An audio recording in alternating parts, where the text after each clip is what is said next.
had from the very start this idea of a character who never got better. And particularly in American, not just fiction, but in life, we are convinced that everyone is able to improve themselves, to heal themselves. And I thought, what would it be like to create a character who doesn't?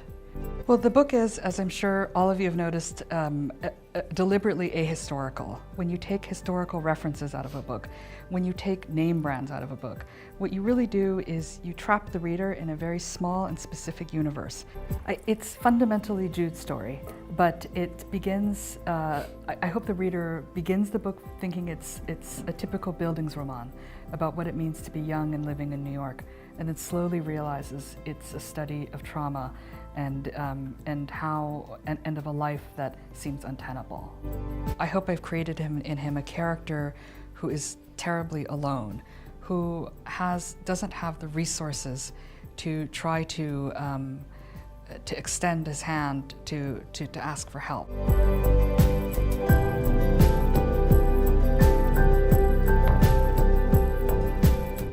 I wanted the authorial hand, as you mentioned here, to feel very present.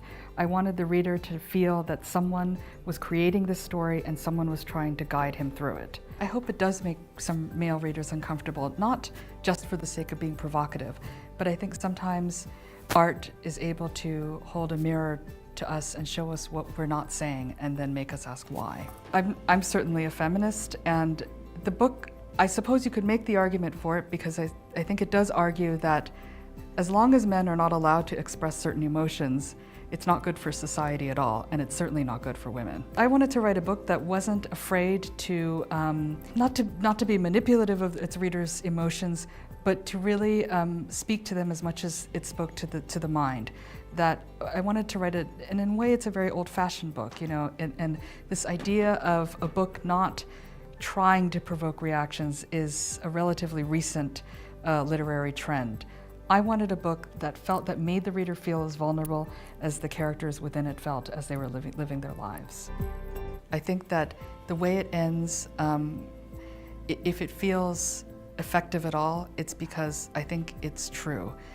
It was always the ending I intended, and when I think about Jude's life, it was the only way, unfortunately, that it could have resolved itself in an honest manner.